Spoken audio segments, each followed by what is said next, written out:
to reduce inflation and make life more affordable, reduce the cost of living. They're looking up to you to bring our debt level to bring our national debt to sustainable levels. They're looking to you to stabilize our currency, and they're looking to you to rein in the deficit so that we can achieve macroeconomic stability. To you, the Honorable Minister of Energy, Mr. John Ablai Jinapong, Ghanaians are looking for stable and efficient power supply. They're looking to you to accelerate our upstream and downstream petroleum sectors in order that Ghanaians can reap the benefit of the potential that God has given us. They're also looking to you to manage the energy sector debt and be able to remove it as an albatross around the neck of our economy. To you, Mr. Eric Opoku-Agric, Ghanaians are looking for food security, and they're looking for cheap and affordable food to fill their stomachs. To you, Mr. Govans Abuja, you probably have one of the most difficult jobs. Everybody in Ghana is complaining about bad roads. You have the duty not only to maintain existing roads, but to provide new roads for smooth transportation. And probably one of the most difficult and complex sectors, and that is education. The Honorable Haruna Idrisu is supposed to work for the people of Ghana to ensure quality education and to ensure that we equip our young people with the skills that they need to go into the world of work. And one of your first responsibilities will be to superintend the National Review Conference on Education, to bring stakeholders together to dialogue on how to improve our educational outcomes. Our Attorney General will be required to reform our justice system to make it fair and transparent to all Ghanaians. You'll also be responsible for holding people accountable and making sure that the sword of justice goes after people who have misappropriated the resources of Ghanaians.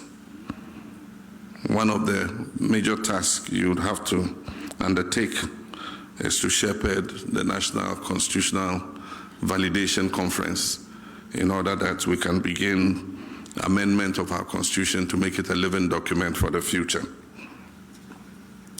Ladies and gentlemen, long before the elections, we were aware of the parlous state of our economy, and we made specific pledges to address same.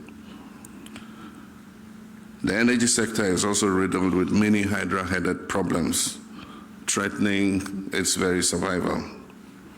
Already we've been at work since my first day in office to tackle these problems. Indeed, you elected us to confront and resolve such challenges.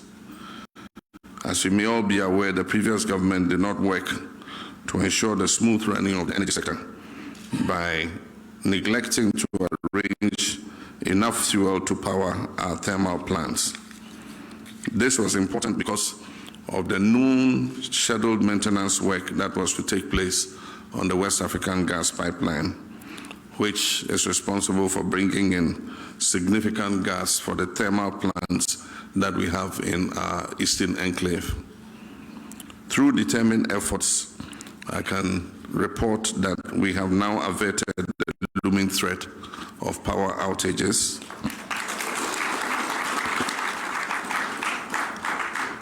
And began delivering fuel to the thermal plants in the east in advance of the shutdown of the West African gas pipeline.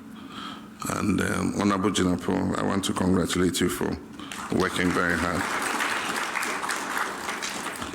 Similar timely interventions have been necessary in areas such as education, where an acute food shortage was a major problem when schools were ordered to reopen on 3rd January. We have put in short-term measures to ensure that our children have adequate food so that they can go ahead with their learning. These are short-term measures and will help to keep our children in school, even as we strategize on streamlining the supply of food to schools and pay off arrears that are owed to schools, some dating from as far back as 2021. Over the weekend, I announced that a committee of eminent legal and governance experts would lead the process for a comprehensive review of the 1992 Constitution, taking into account the work that was done by previous committees. This will ensure that we refine our Constitution to meet the current exigencies and stand the test of time to meet present and future needs. I believe that this effort will be supported by the majority of Ghanaians who yearn for a constitution that is responsive to our modern world. While we were all aware of the country's parlous economic state before the elections, it is important in the spirit of openness and transparency to inform the people of Ghana about the true state of affairs as we inherited it. Therefore, I encourage the ministers, as you assume office, to tell the nation about the state of affairs in your sectors, even while you work tirelessly to lift us out of the current situation. On the part of the Attorney General, as I said, you will be expected to spearhead the much-needed reforms in our judicial system to make it more accessible and beneficial to all, irrespective of their backgrounds. The people of Ghana are desirous of a system that guarantees equal justice for all and nothing more or nothing less. It is quite clear that so much needs to be done in so short a time, and I assure the people of Ghana that this government will rise to the challenge and will reset our country. As I pointed out during my inaugural speech, Ghanaians have, through their votes, declared their intention to demand the highest standards of governance, and we cannot afford to fail them. This naturally puts a burden of responsibility on us, which we must prove equal to.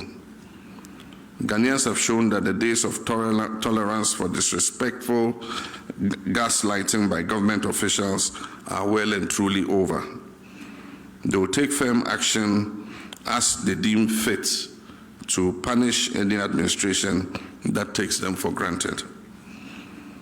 I therefore charge you to serve in humility and candor, always remembering that we serve at the pleasure of the Ghanaian people and that the authority we exercise emanates from them. We must exhibit tolerance for their views and work to meet their aspirations. This government will not tolerate arrogance or disrespect for the people who elected us into office. Modesty and prudence must be the guiding principle upon which you, myself, and our Vice President fashion our governance. The people of Ghana will hold us accountable for the trust that they have placed in our hands. It cannot be business as usual. We must be transparent and fair in all our dealings. The anti-corruption institutions will be empowered to investigate and deal with any appointee who falls foul of the law.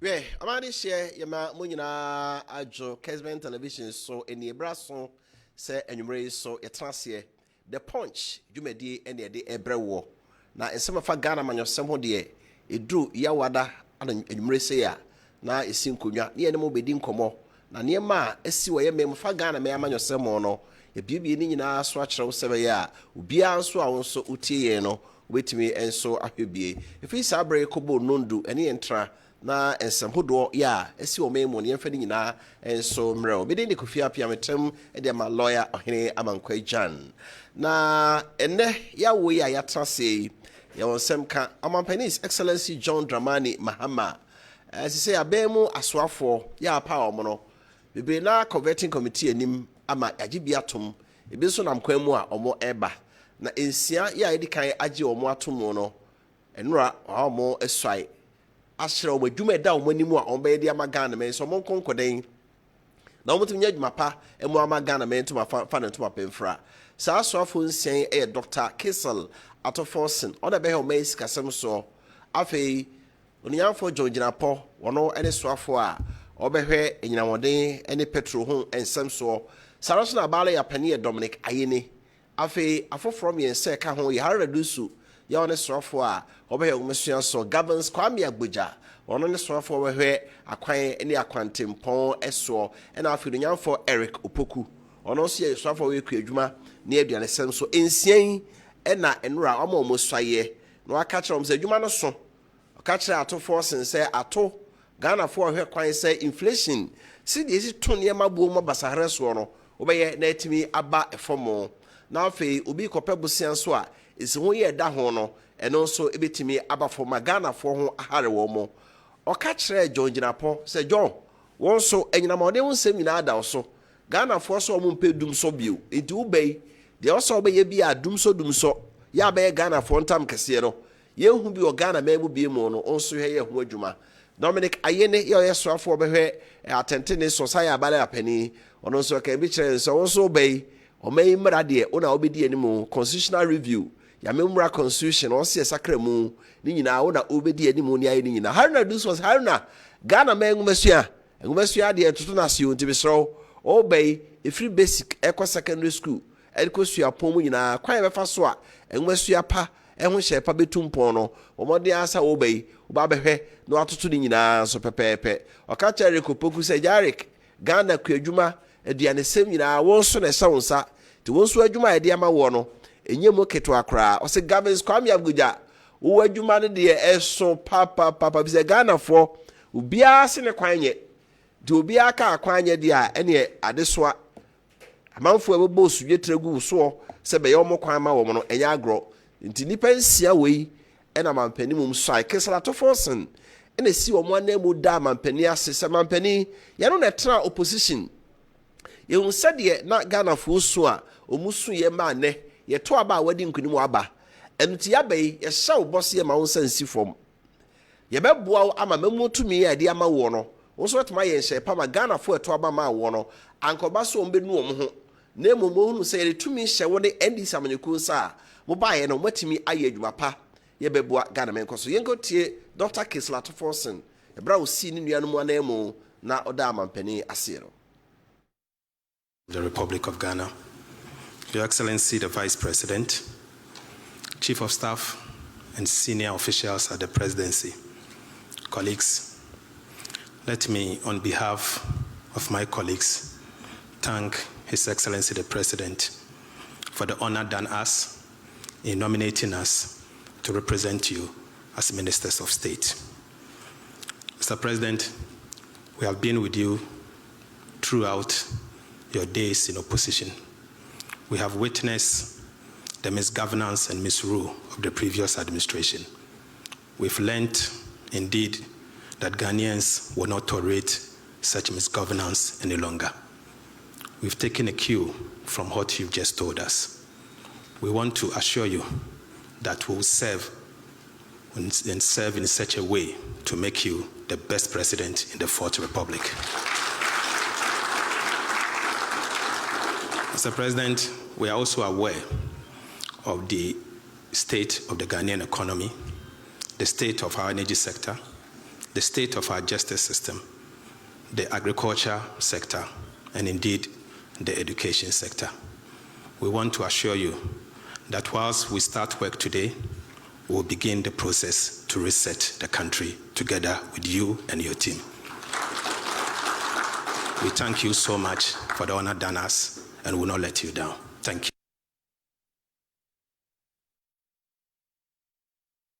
ne Dr. Kessel atofo no so afọ boye sika sem so o si ministers aso afọ ni pension a enura mampani mum so aye no anemu na oda mampani ase se adwuma no hye obose ma won sensi fom na ebetimi so aye ne aye ama wanim so abenyam fadwen kire brain Tesla ne 0551 599 933 0551 599 933 so far appointment aba no hunu saying say we wie mampani yi ne cabinet na wie aka deputy ministers ena obeye na mampani say ministries aduonu ba mi ensan wo no enye obia na obenya deputy wose ministers bi wo ho akwa na abaye adwuma ofa deputy bia meka ho nti bomodi aso obegyina brane na waye adwumaden edi ama man say ene omo aye vetting ra we bi ene regional ministers ni bi ko ochena ometo aso ama omo aka nso akọ. What is your impression so far?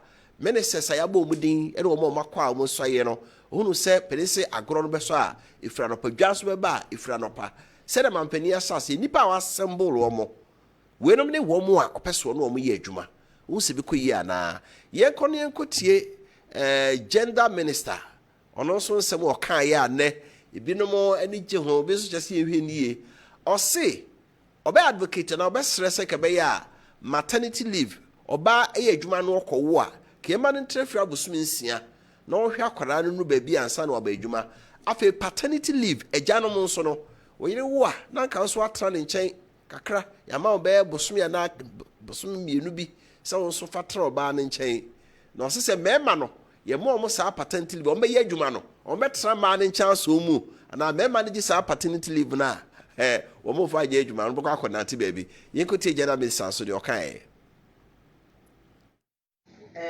Thank you very much. I think men were or are still advocating for paternal leave, and if it is important for them to take a break to support the family, then it is more important for women to have a prolonged period, not only to take care of the children, but to also properly heal. And so, as an employer, I will encourage you that if you even have the opportunity to take care of 6 months, please do that. But there are other ways, on a more serious note, to do that. You know, creating daycare in the company that makes it child-friendly for the women to bring their kids there with a little support from the company or the organization, so that they don't have to be worried. You know, psychologically, the woman can be present or physically present in the company, and yet the mind is at home. And so you can have her being there working for you, but to have the utmost output, it is better we make sure that there's holistic care. And so I would sit with all stakeholders. There are CSOs who are deep into it. There are lots of advocates. I will join them to look at what is best, ensure that we push it. Go by what the Constitution of Ghana says. A man is a man under our Constitution, so I stick to that. And a woman is a woman, yes, if you want it to be complete. And with LGBTQ, plus. I think that as the Constitution stands, and as the voices of the people of Ghana has loudly declared, there's no way I can go contrary to that. I'm a representative of them. And I think the President has also clearly stated his stand. And one of the things, beyond even the enacting of the law, one of the things is to also ensure that we imbibe it into our curriculum, so that the children will know some of these family values right from the beginning. I think it is more sustainable.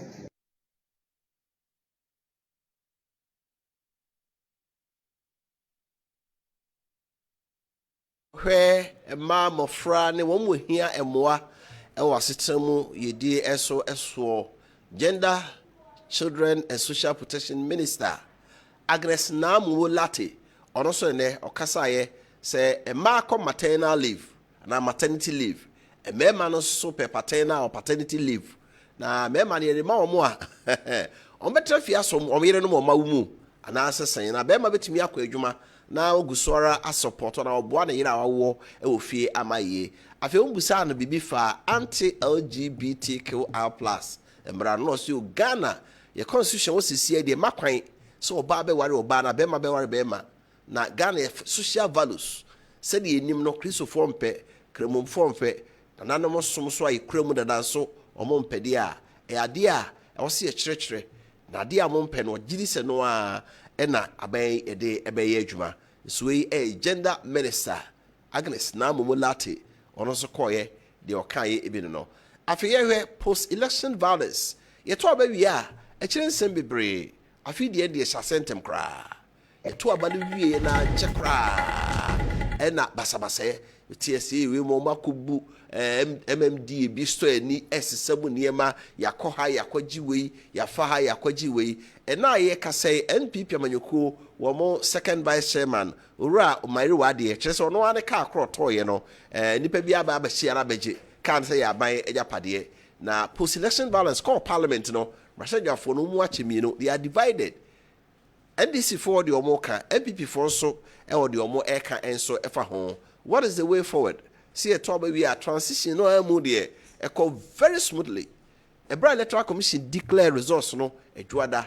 New quarter so and a mampeni da nanado on a mampeni oba be in penny for or more transic bibia. I mean bibia to notice some mampeni eka say John Jinapo a baye nanka there was going to be doom so a looming doom so an quickly. Much me nya fuel be a bar.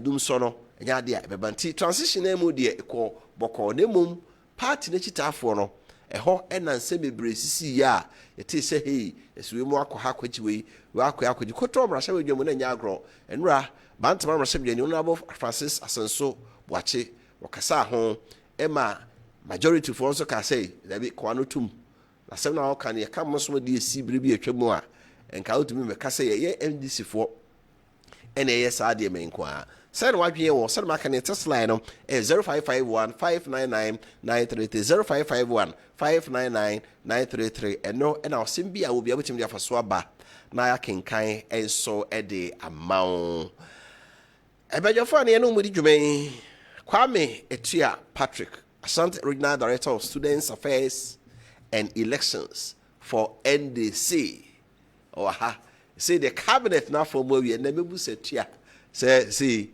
regional chairman Eddie Abaso Asante region a year when you two but Oliver asked for more deputy na eba no so no mampanin kai omo na say ministers no man you two a komunya deputies no 5 kraka ho na CEO so no CEO so cha no mo cho so CEO so bapa enwumere ya deputy CEO for National Service Authority ono so the din aba betodwa ya che say and also ye che cry cheti party man dey say akra hwe okobetra no a onyame tin cry try ye otibet Kwame Etua Patrick Asasana Victor Osei Poku also communication team member for National New Patriotic Party NPP or also enche aba kan ho na yedi enkomo and also me to no pano say leadership in parliament assesa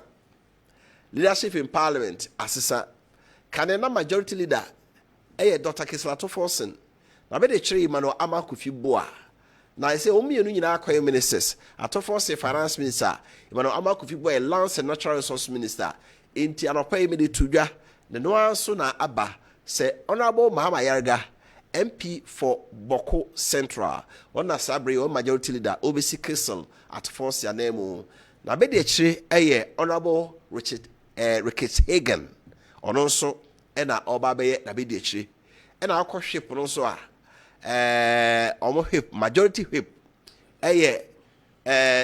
Roxon Nelson Eche Kwame Dafia Mekpo di na wu papa the speaker ka obodi nyina Roxon Nelson Eche Kwame Dafia Mekpo ono south die and north die Brasebejani ono so ho e ma me comfort do ono so na be di achire and afi onyamfo Richard Champon also on the second deputy chief whip inti majority leadership no omo front bench no eni How do you see it? Now, minority, so front bench now. Alexander Afenyo-Markin, Honorable Patricia Appiah, Frank Anodon Pre, any Omom Kaho, here Agrono, ever say or Parliament. Parliament, the word Parliament comes from French word parler, to speak. The hodie, what would him kasa? And who say yes, oh yeah, but I say with your four, right?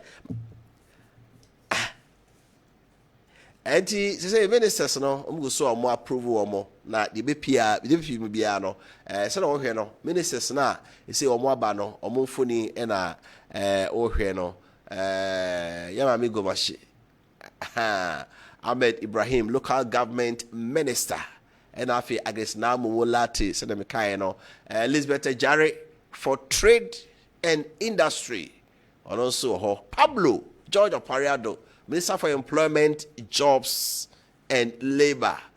Na ono koye no na edu baby pa Pablo youth empowerment youth development empowerment youth development empowerment emebunu ena okwa so na kodu on Alexander Afenyo-Markin so Afenyo se me hwe we so no so ye Freemason so am ye Freemason ni say e che so do de eden a he na odefa or say I consult the architect of the grand architect of the universe. Asa, I know Freemason for Kasa. Yeah, won't tiase. The would mean ya no.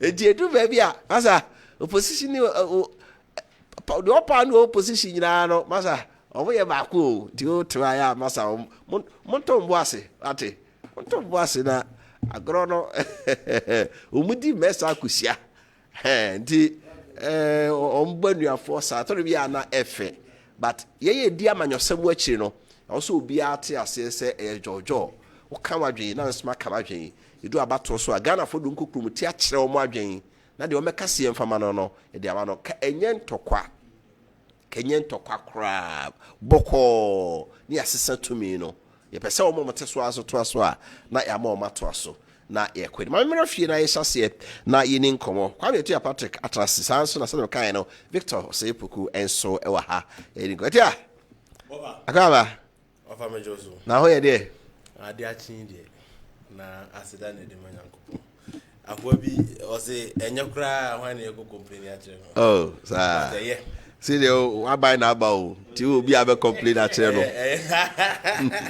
you know say why na be una be bia obi asi why na ba but I am pass so ya ban na ba nti ofa nyankopon da roma enema ya nisa enema ya say last week ne wa hasin the boss wa ene enimu apie you say to say be din kom na Victor em hu na che Victor na te me hu no na mabruchi ni ade oh say Victor de abruchi de otimi ku dware ho no aba be se na tare oh dinye se nne na kwa butris asa oku dware ho anu abesisi no ho ha kwa butris no mku kejeti a ebo ho ayeso ho oh no be ami hu be to last week hu so na mabruchi hu so na mabruchi oh when say say so ko masa o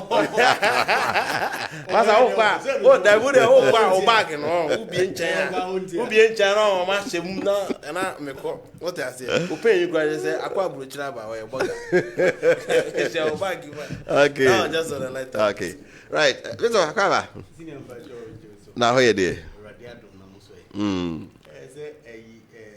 o microphone Patrick nya eba abami see eja o friend cry this ubo waiting the call ebo waiting is ebo waiting say yes I mean say why o de wa application akọ dia appointment na time will be share they say eja na do offer baga say o pay you abai there be a car me ka say e ba offer say you say offer the appointment say man say no cry o bo appointment offer the eja so o ye ni media yeah producer crash off for prepare ola no so you busy na PSA de wa nyima ma hwan PSA eti ala no so shit offer PSA nyima ma hwan PSA wan ka kra na kenyo no ala de menya okay eti aye hwe so far appointment say e ba last week no na lesa ba no eno so na Ashanti region koraa munya bi e ma ye kan say da bi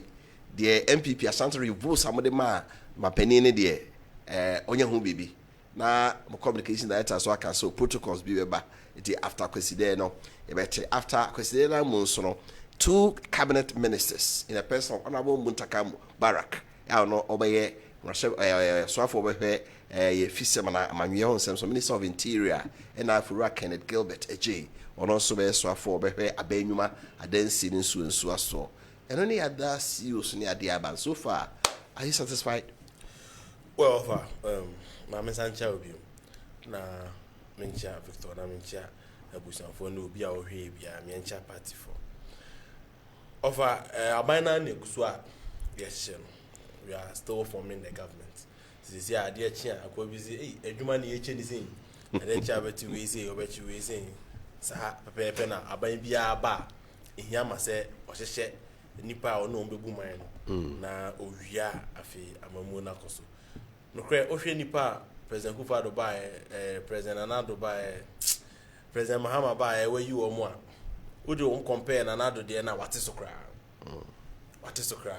60 na okan no ohwe se de wo say ne niam na 60 na no bi na no kre ni nyame animu ni wofa mo me kasa asem we 60 na den papa 60 there to stay within the 60 because even cabinet year 19 this is statutory cabinet year 19 not less than 19 so it could be more into the young peg in 19 into where ministers just about 4 penanya cabinet ministers into now can make us say we don't frame it on mo bi amra bi because just 4 pe ayo mu nyina ama ministries bi a ordinarily community minya cabinet kra this time on cabinet eti is more or less se president Mahama the all ye na me wogidi onu so obeye no ohwie no 60 ministers na o kan na enanyam deputies ni menya na assistant no oyi a eno kra ya de ba ko Ghana fo ehye se ye bona ba so pa bi se man panyina Kufu Ado de ohane aduonu ni akiri 123 ena yenyina ayesi dabi ebo omaneka first ka bebre obia lankusa obia office be setting up ni pe ye adwuma ho ena yenyina ye dia no gusu a nti ye be ko elections we no ena NDC president mama be ka se oba obema 60 ebi mo se wo oboa wontimi but wo hwe se de wo se hye ne man ikoya but ade ba ko sa masa hu ni se ministers nyom nya kwa na benya deputies nyasa wo hu ono aka ono aka se ministers bi wa o ma deputy o munya bi enye yi because so ma ministers nya deputies e be ko ebebro na 60 no ebeko go say aka 18 to reach the 60 and na ministries year 23 so straight away bi nya bi enti no kreni nyame anim ni is a lean government no matter how our offer say ebo obi din so a minister say in fact the table so cry there are some protocols and incentives be the man so the fact that sir adiano from 123 nanado na next government no te so ka class na number 80 something and 90 ne second term 86 na enne president Mahama dey about 60 no I think say Ghana for do draw omo the number of ministers and ministers do so do omo bo man ne ka no enne sa what to na hwa ohun se president Mahama do kan na enwaye na Ashanti region last week ya ba has in ne ye ka say the aba no yente yen kan wo ma me kan say yenya abotre fi say yen boy na me ncha de e ba yenya cabinet ministers mienu Ewura Muntaka for interior and Kenneth AJ for works and housing, water and west and housing. No kreni nyame anim ni ken de onye that known to mo amoye outside there party no because onye other politically exposed gidi part the same Muntaka de ebo ni obi anim but ye wo NDC ni mu de mo ni no ye ni o brother in fact me appointment na minister appointment na ba ni nyina no de me hu ya maniji ya pa ya kanaje de no so na bia Muntaka de na I'm telling you enti within the party especially within Ashanti or a former defense minister in President Mahama's administration no a defense minister deputy defense minister and at this time yeah also onya a minister am I the other anapo a former deputy women organizer Madam Mary Osi and also had no free zones board. So eba nesa. Ohwe President Mahama ministerial nominations na akati across you can say NDC and national party say in the chair. Ohwe ministers na aba so far na even 60 na e more den. President Mahama has abon home what the minister bia benya ni de Region bia benya ni de out of the 60 no 23 no kra o onye 60 no kra 23 ya waboyi main ministers no region bia woni de region ni ye keto ase den ahafo kra o musua in terms of numbers na make am asem no ahafo example no omonya a cabinet minister in the person of agric minister what I say Oti region one of the smallest regions in Ghana omonya sports ministry Kofi Adams. Oko voter region as at now omukuta 3. Omu me ansa so eda ho ana ehome.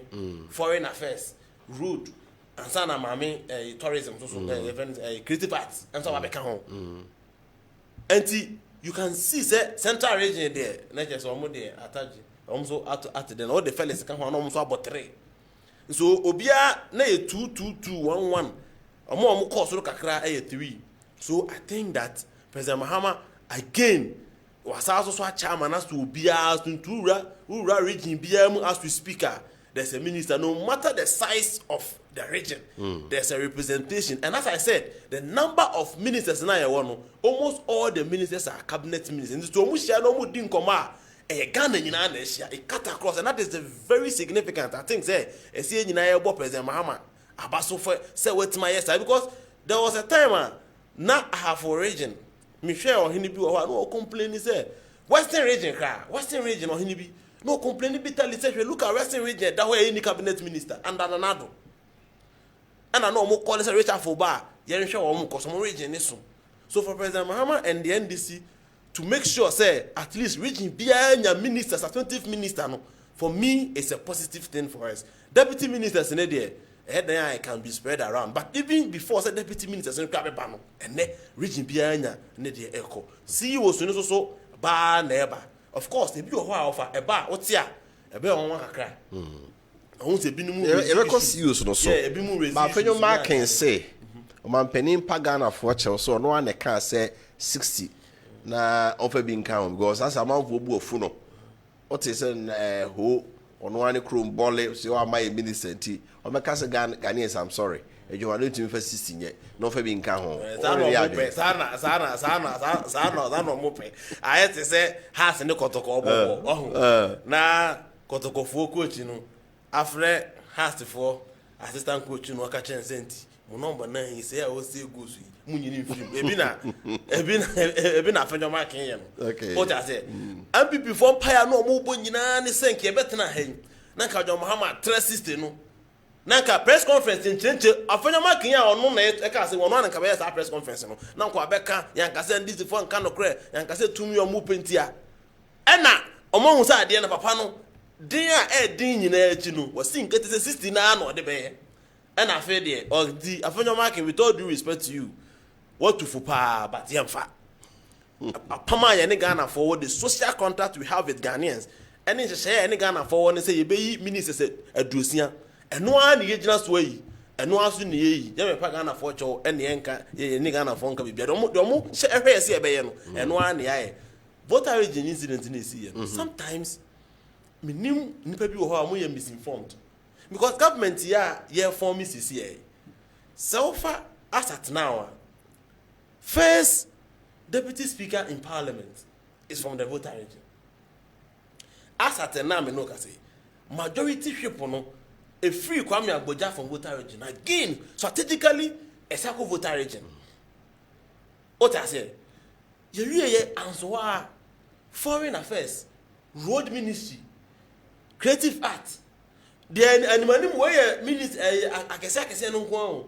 CEOs here go and check the names. A cut across. And see, yeah, what Santa region crown. A bit more can say, hey, I did here. As the voter region for the or mat you. Now the voter region here they say minister be my ho. Hey, na yeso so nken ka say go and look at the vote. Yeah, the 700,000 vote in about you. 700,000 and politics is by numbers. And this year the 700,000 vote to buy. Na ya nya 2. Na ya ni agia. say oh they 600,000 plus buyer, you should be content with what you have. And so and yet voter region for there's some few people here. I believe say who central they want any TV. What transnational appointment here definitely this in your voter bill. What I say, but the appointment can say most regional. Let me set it on record. Say regional as we speak. Appointment say for CEOs, any ministers, for parliament. Omonya can say now. Voter region and the margin between voter region and the other regions, is close. So those people should come down. And I mean, I don't know who is misinforming them? And are they follow? That's a balling for the president now through Krum. It can how to say. Ufri Bolle, Yanyo MP minister, the president himself. Of you Cromo. Cannot cry no enough for you to. I say, Bruniba or Kufusu. On a Bruniba, the Okufu. Nah, what I say. I want a few Cromo and Tally free, but I have a Kufusu. What I say, yes, I need the money on Brazil. Appointment in your moon, Bians have a candidate. And party for instance, offer a boa, a bit me frail. Kwame. No, you remember no money saying. But could be a some no say na Obi a penipa run office ya. O here introduction. Yes, and the panel ya dia ma no. Onya de ontimi nyo. Na ba no dey relationship. Ti me no onya de me run officer me wu abo ara me ko. Me ti America ken asem.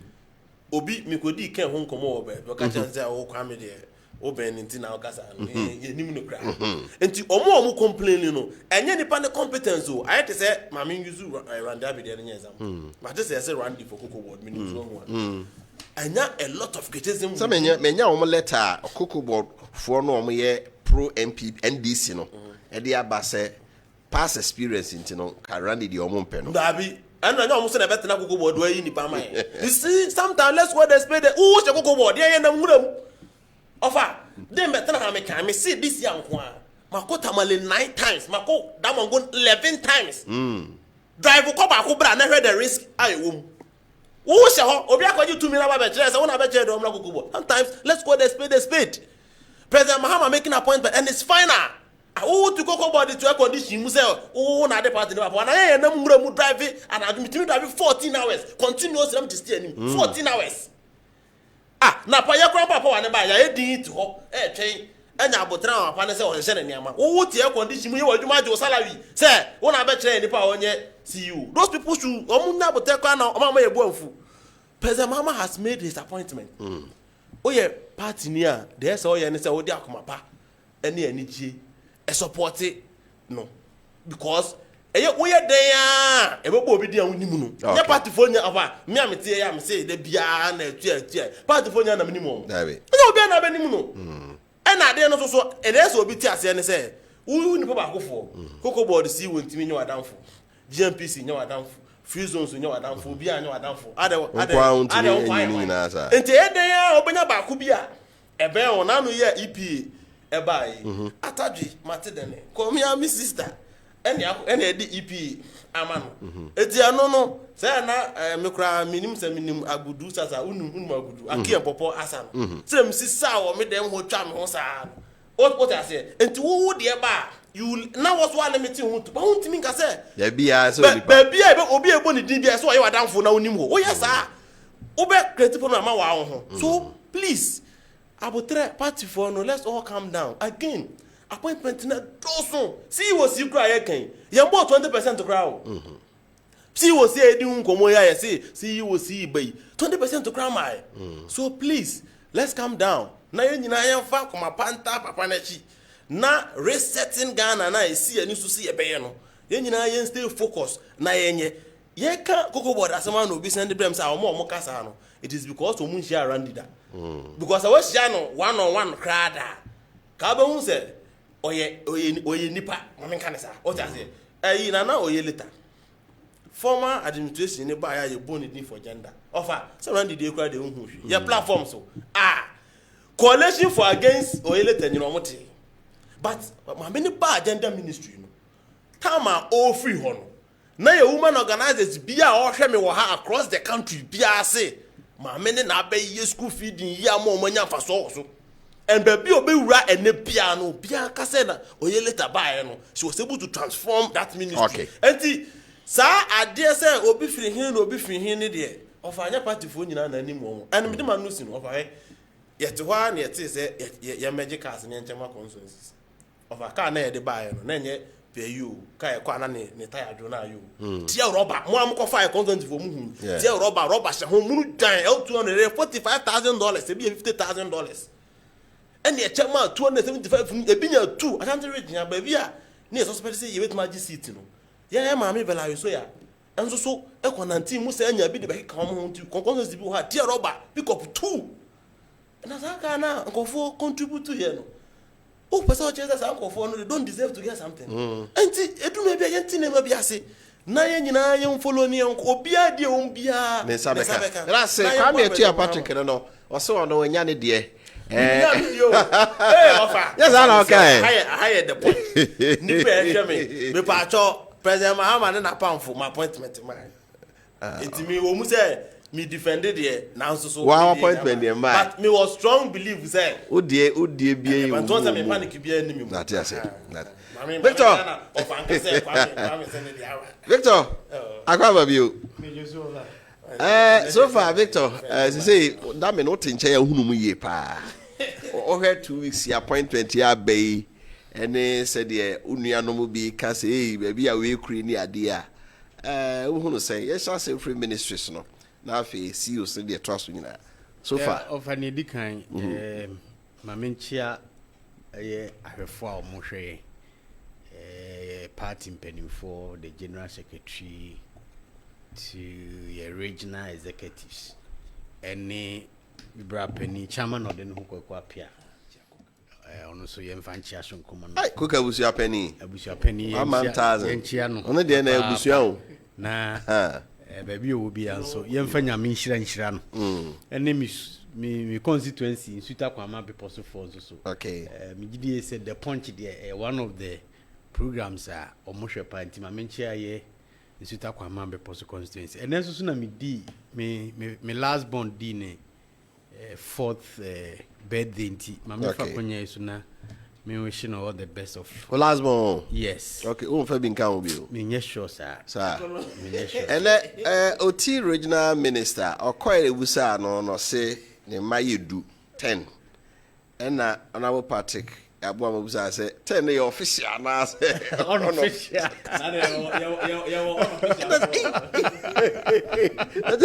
I don't need so obi on check Obaya ma sama ma body feel okodu fia here oba kasa so unofficial for me o we asema obisa ni asema ni anyway we are official me fa without unofficial unofficial be any unofficial be any se bi wo ho de anye se wo ka kire na mko hwe o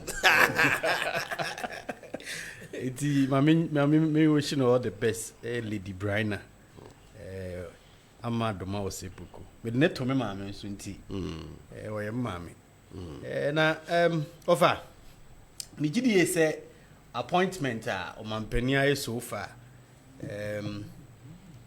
Ghana for the 2 million man and me gidi say nia eyeso wo ya na wa sha ase ye no ni edi kan ene hye as a political party senior or share Ghana for boss eye nipa aduesia ena obepa wo mo sa asoafo ana woni o maye adwuma me gidi say so o course de o si call no na Isan said this is the time politically all political parties etimi nya kokuduro ejina so bo nipa dodo o mpese o mo de o mo ye adwumadi this is the first time ubehwa mre pia atwam no ne aya mprimpin bia ye ne hye ubeti na political parties na ka say ye delaying government ye ntimi moso nti oba the word lean is subjective it depends baby a we dey ugina ena waka ho asem me dey say this is something we have all looked at it from the longest time ube kaya president Kofo mre 2000 ye campaign o kan ho asem na so so ye bae no o hwe adwuma na wo ho ne ekwan na opese o ye na oba be park Ghana for actually say ofi say o wachi no ekwan a osika no oba mu no nyoma bi wo ho a ye ma ne kwan na onye na megidi se ampanso so oye ma ne eyeye omampani Mills so kan bi oba ya oti president Kofo de no so kakra but obekwa wiye no asa akonachi increase no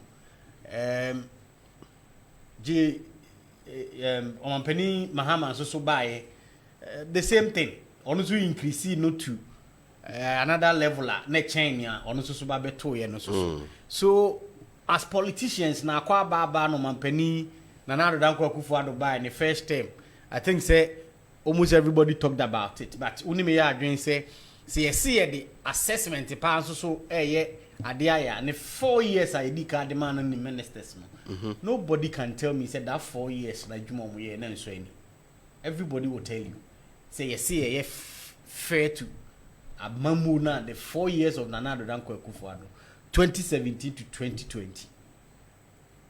Nobody will say 77 previous and dwuma mo ye no na etosini. Me gidi say 2021 na year almost second term no e na nyoma bi wo ha Ghana for feel say na ese ye hihye ne yi na ese nyoma bi wo ha ye tie Ghana for chain se ne ye tie wo mo no na ye to ye bo ase wo nyoma bi ho enu nti we a second term kra ote so by a form kakra from the 100 and I think 20 something 23 to 86 obewi na I think say na about 83 or so and now mampani John Dramani Mahama so 2024 campaign no utimi disi so say oba obeyi nipa edusia MPP ana yesuso ye pre say ye binya akonya no suso ye de hye ye manifesto mu say yeso ye ba ye beyi aduenum ema afrafrantofo suso kra so de hye omo GTP ni mu say omo so ba ombeyi nipa aduanan.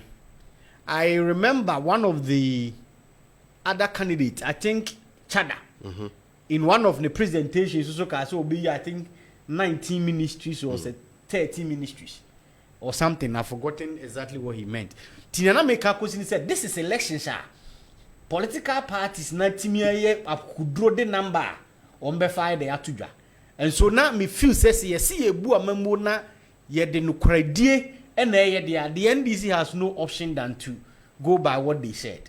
And I think say omo etumi adisua ana so mampani timi disua I think say beboa o man no kan ko ne yeko anye bia no e be saving a little. Sometimes yes ubetumi aye the argument say wohwe nanado and I did that analysis. I think say one of these days I will share with you. Me analysis of e car ne ye bowo Nanado Dankwa Akufo-Addo amamua na okita 80 something ministers and 100 and something ministers no. Offer it will interest you to know say how much anaye born Nanado Dankwa Akufo-Addo amamuo na nedikanu ministers in terms of salaries and a monument no. Na eye ne omampani John Dramani die no epe difference anako Nanado die no bro so kakra bi no was about I think 10% or 13%. The reason they say majority of some ministers in no more MPs. And because they are members of parliament, no, ukosha ketua ehu ensachaye kakra ewumu a ebi oha say ohwe no mampani die kra osade abeya. Almost most of them so MPs. What it means they say oje bosomi aketua as MP. Difference ebeba be ka ho a ene wa be minister no enu 1000 Ghana cedis. Can you so but home pompon trade de bia ni ho. As a minister. Hwe, America assembly. Sometimes uko ministries ni agencies na. Some of these comes out. The only difference ebeba is ebia fuel ana car ye de ma wo. But yen hwe ade bi wa ha. Da bia me ka se ye politicians ana ya manioma we bi sometime e banisa say ministry bia o mampani enyi deputy no. What it means is that adwuma ye say deputy ne ye no enye onu kwa na be you ntimi nye. I've gotten the opportunity in the last 10 no latter part of our last term non say Msuta Kwama Poso constituency MP I mean Akonya Nchia the member of parliament Honorable leading team he was appointed as the deputy minister of health Intiminya Akonya Eko office ho ne ye adwuma kakra look ofa adwuma bia say ministries na ye mo deputies no adwuma minister ntiminya no ye bepe a director in the ministry to go and do okwa ade na minister deputy na gina ontiminya say ya allowance say ya fuel say ya flight we pay say si akra ye ho say si ofa say si ye ho say directors say in fact say chief director eko gina minister anamu wa bruchira ye beto flight ticket ye betu ya per diem ye betu everything be as ye tua no we will pay but what the mention we be as ye tua bia no ye tua because say kura na ministers no ho no say minister tu kwan na chief director and any of the directors ko bia they are entitled to these items. These benefits, they take them even with the Emra ministers and deputies now. So they take the same thing. So aid ekobia they also take. It yes, we one way or the other no be cut the cost. It will be in terms of whatever it is. But the truth of the matter is enye no ne adea e beti be bill no so send ya nyina pe no. The real issue no is got to do with our mainstream expenditure. This one in your and I think say with time you be who the effector ye can ho asem no. At least from 83 to 60 nipa be 23 we will make some savings. But my money you say no na be the huge savings I be to my but any senior ye di kai no. So far so good. I think say the president promise or man said by 14 days obe try so betimi in the cabinet akono so far ebeka say me broso be 2-3 days or so but at least watumi aye the only thing I who say Aban may have to take a second look and say of our article 17 clause 4 of our constitution a kasafa equality na ohwe subsection I think B na e ka se ye mra pon makwan se ye betumi ahyehye mra ye betumi amasa mra no aboama ade bia emma pepreye emma ye betumi address enunti ena ye be hyehye mra bia omampani esanye in July 2024 IFR no affirmative action law na ye bill say is an act be law now we schedule na edikan no a it talks about women emancipation your friend say women empowerment and the fact say ye pese ye governance system no ye mama kwanya emo mu ba mu bi and niamesre ndc for ne say o hwe o mu constitute o mu manifesto o mu ye na o mu di shame but so far they failed that. Really? Test. Yes, they failed that test. I didn't hear. In the law, no, and maybe a term no na ye ni sa amra no. But as we speak, ye was sa amra na say from now till next year no, every appointment are buying ye bia at all levels. The operating word or they say at all levels. At all levels, nature say position bia e fa mine any amamu ho no. Aban mo ne ho modern hwe say 30% of that e be ye ma.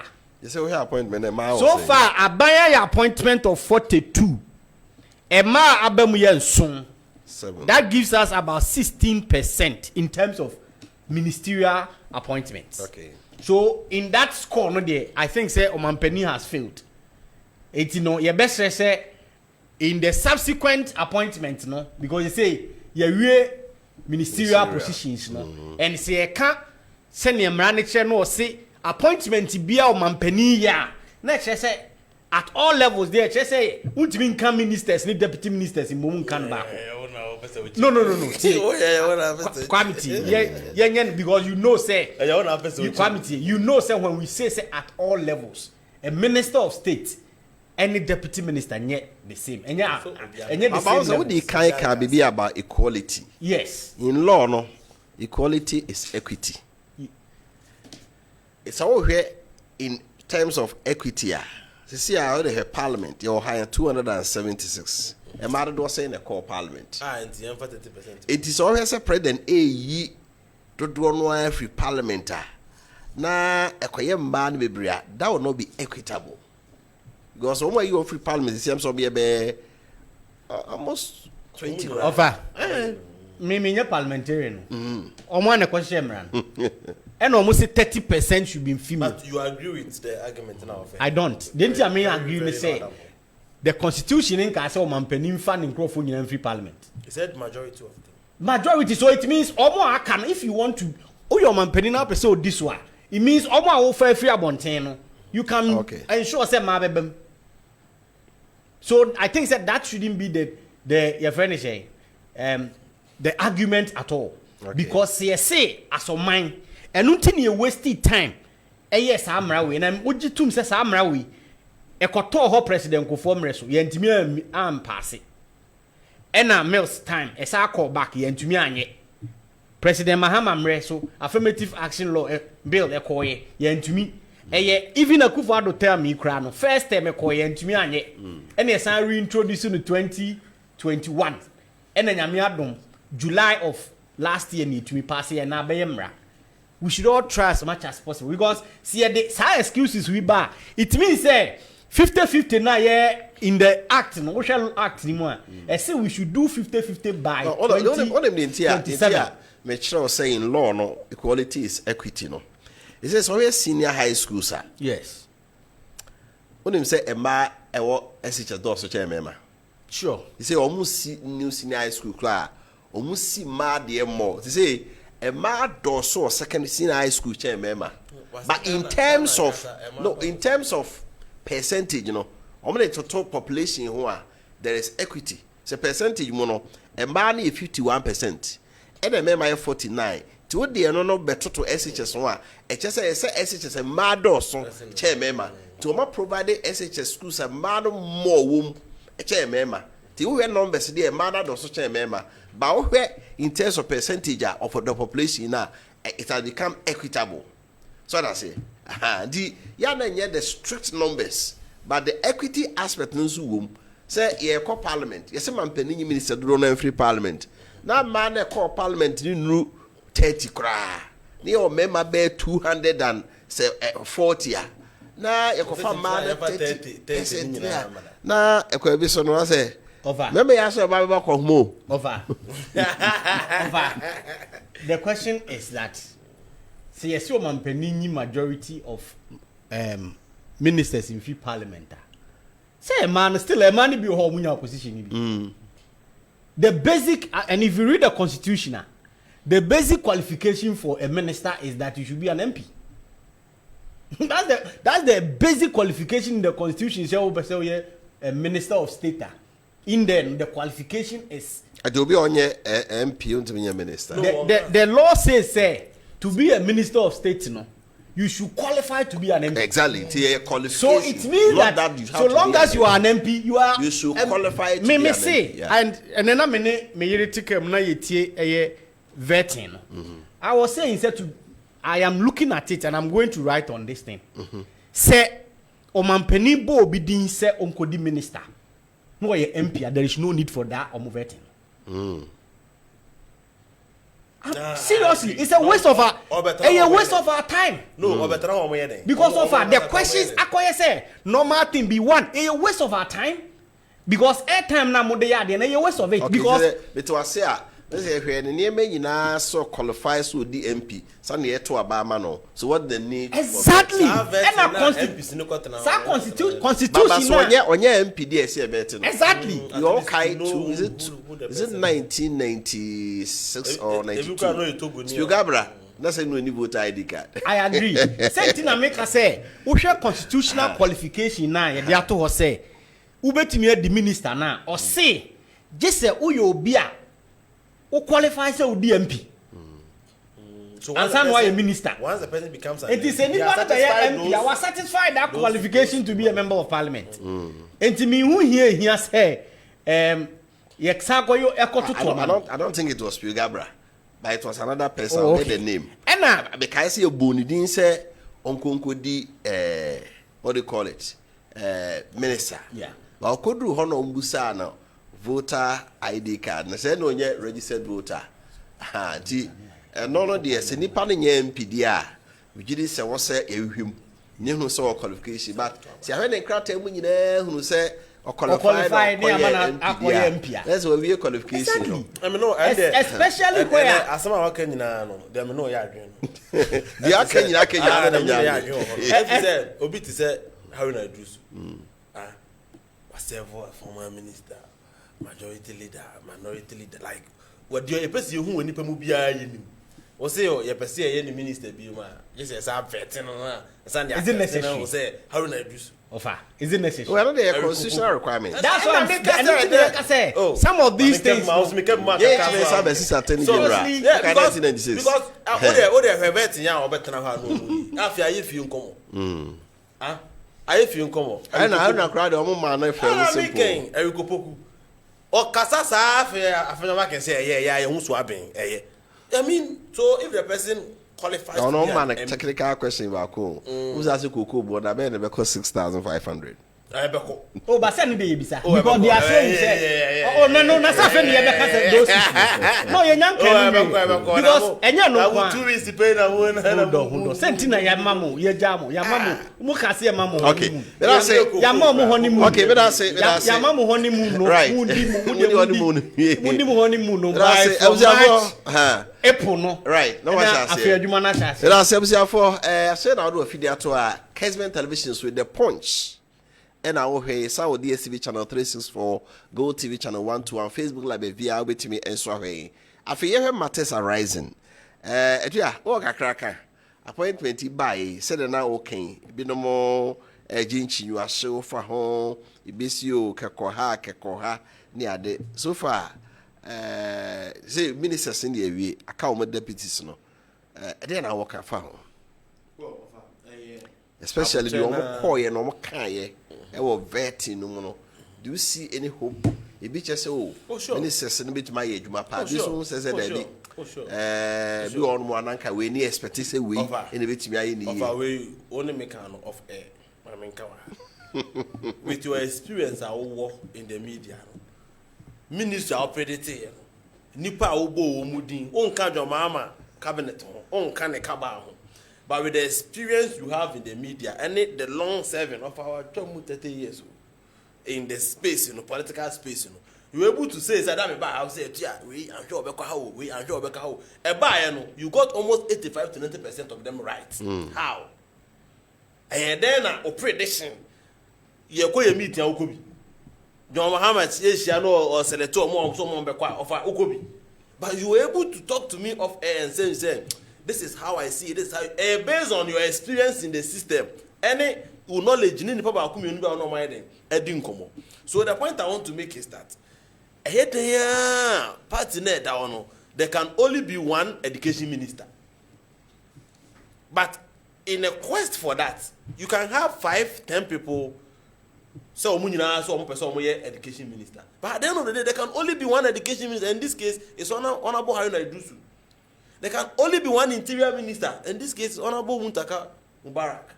So, Obi no interest be as person any other position, I dare say there can only be one CEO for Cocoa Board. So, the fact that na open our does not mean say area mutu. No, for area no say they open na benya. Again, the word has never been fair. Area fair from the onset. It has never been fair. So sometimes, in as much as nipa, in as much as your personal ambitions, you must also look at the larger picture, no? And the larger picture here is the party. Party, no, a newer, and a party in Ejidin Bonnet, and our party is being tarnished about 15 So, who are personal interest? And politics are about interest. Politics, a interest. Victor Tia or Chia cookery. Our interest in Coca. and on to me soon deny it because it's a fact. And on your bonnet so one interest in cooker because politics is interest. No, I could be friend and no cast equally. Now appointment them you won't be a crowd, my friend. No, and I'm saying there's a mistake you have done. The party is there, but we serve people within the party. We don't serve the party. Okay. Because a nipa na party no na party. In this all your politics. Now, all the way say on INDC, on IMPP sa. Who we are and this is for one more appointment am here. So, in serving the party, you serve pillars of people within the party who makes up the party.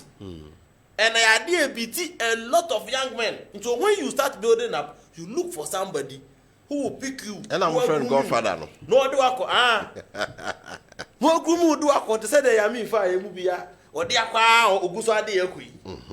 So I say so ucheke ye meta ye no omo ba politics ni mu a omo anyi obi to say yami amana nso mu a me ni omu gina ho ate say fi yakọ China. Do you get it? But and just omo body you, but that's how politics is. You must understand it. So also be some party now, fine. But party ni nipa na ye party no, so within the party you must be serving certain people as ba and na bibi ni e cha utaka so oh Victor so ho because baby e cha no won't mean ko. Do you get it? And see, that is how it is. Enti yesra omo e pa omu nyina cha one party for ne ade me dey so far ministers na ye you omu ne dey say na me kan no it was predictable. And Obi Frame no say they are kind of for health. And I'm saying, hey, go and check the performance as a ranking member of health. Tamana or as a ranking member. Because scandals, health sector, BBA, NHIS. One koye ranking member keko. He was actively involved in what was happening. To nominees now. Obi to say, Kwame Agoja. Obi tena hono. Aside say oye engineer no. Oye ranking member on route to Ebuaniba. You can see say oye highly updated on the ministry now, and that is very positive for young Ghana for no, because we need people who can go there and solve the problem. To be traveling near Bissau now, team who say how near what ministry one win then we can expect to say okay, you can solve the problem because knowing the problem alone is half of the problem solved. And so far, Obi to say a friend is saying John Janapo energy. The depth of understanding of the sector. And nipa na alcohol no onim problem watena committee so why ranking member issues and fence a parliamentary requirement na e ka say yenyi more on free parliament no what say ade a yenyi na e ka say yen review but on the other side one positive aspect of it. Yeah. So for your committee, be so nipa. Obi a ranking member. Now obey minister. No, obey minister. You can see say. Until me can say problem is all no nim.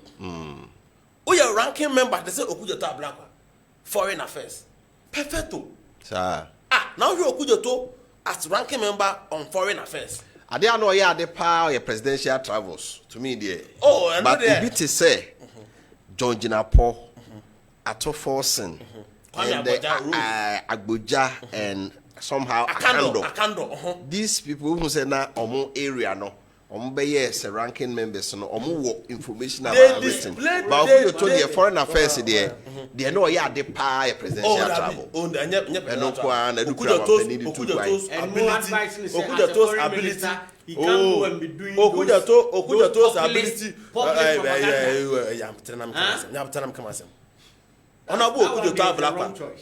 his ability to blend with the international community. Perfect. He understands where he's going. You see, and Commander Mid, you know, I say, what's the MPP special? I'm saying, say, the NDC abaya Ghana for Madaroma, Modia Ba say, Yamari Seti Ghana. Modia Ba say, or mine Atitia Pansam near me. There's no time for us, say, I will complain at Chemo. Some better than I'm complaining, say, there be. And the ministers na so for na mampanyini yi omo no ope omo knowledge o area hoda da na nkoye se na ye de me ko ho no na minim se na hote ntu hwe omo ambobo omu din ya omo ye nipa omo ye ranking member of parliament e ka se ranking member o ye shadow minister in opposition sa na tie enti committee no se bia Rosa Agbaja Rose committee ho nsem ni nyina egu nanim onim problem say challenges say sike eka ye de onim dada These are the exact people President Mahama is fixing them, say, my brother.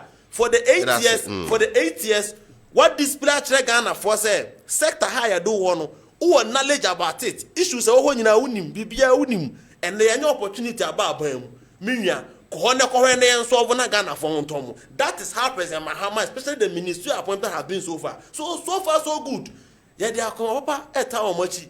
Near Bompire said, Yakupon come na Ghana amani hunu ni how ni atete any GD Ghana for nya o emu no ye betuma kura mu saa na oman ya atete apansam yet be ni ama Ghana for Victor omo call betting matters arise some omo kekan how do you say? Well, I think say be over like you are saying, they've not been candid. One, me offer, and all can in one of the experienced hander. Meet me say even appointment on Mampania and me in particular, Bakwa I was so happy about because of the depth of experience and knowledge in the sector. Honorable Eric Opoku, Ministry of Agric. And like you said, no, answer or the Mao Parliament, no, during the vetting, no, it's funny about cocoa price. Share offer. I'm saying this, and both MPP and DC na. Ye politics ma edru me bia. Say me ade ba ko misro offer. 2024. Not 2028. 2028 the eba no. Say 2028. Yenya the same voter turnout. Yenya no 2024. We may have to take a second look at our democracy. Is it because of turnout? Yes. Yes. Okay. Because the HN share, Ghana populace no, elusu trust in the political class. The turnout on the side basa there. And say about no. Yes. And sadly, stems out from the fact say, nyoma bi ohwa ene ye ka ochina se table ne tenia a different thing. And I'm saying this on both sides of the political divide. Remember two typical examples. MPP erezi a cocoa price per bag from 400 and something. I best way at about 3,001. As at the time I have power. Yeah, this our price we buy no. It was just last year. That my 6 months cry my. Kwame atua be tena studio ha ma ne kon yi ne nkase nyina piaba. O say at the time I year to price ni mu no. Na say e ma akuafo 6,000. Minister of Finance na ye ni o kan bi. Minister of Agriculture ya fa ni nei o kan bi. On dey be here na ote. And 4 months, they are singing a different song. No, so I'm saying more break. Hold on. You see, hold on. Offer. Nieti American say me say, "Mama yen kan okrenche ye ho." And that is one thing Ghana for bebre that super president Kufuor asem. Because okan asem e opposition no ba power no fit say, na asem no okan no, baby ogyinanti no okan no the politics o pa ya chew. Mo ankan kire yen say, next year cocoa price bill. You said say, at the time I hear the price what German should dictate say more almost 6,000. And then what for to me? Oh, kwako ready budget next month. Says you can now say Eban said that so ba. So in March, budget na mo dey come March no. Give them the 6,000. Yeah, the budget na too. Masa. I mean, why are you? Hold on. What I'm saying is, yeah, the budget na too kuku. Offer. You took cocoa mu last month, no day season. Because last year you took cocoa mu twice. Me boy. You took the lean, the first your major crop season and a minor crop season. Offer for the past 12-15 years in you took cocoa mu once in a year. Once, even under your watch. Now two once. It was last year, and our president. Yeah, minor crop season, yeah, entirely. Exactly. But last so what year, I'm saying is here. Say mujitum say ene ya ka say ye. Say obi agi 6,000. Eche say na kwado ebu o mewa. It is a sika that so ba. Give it to them because say sika neba. and as is your some the moment ye. Two. Okay. Yeah, first mama. Omo opposition no. No me say Akufo-Addo dware wiem. Na Ghana for yewo presidential jet. Me wa. Na sa presidential jet na say president use but president eyo kohwini nti no or high private jet e dey call long distances. Hold on please.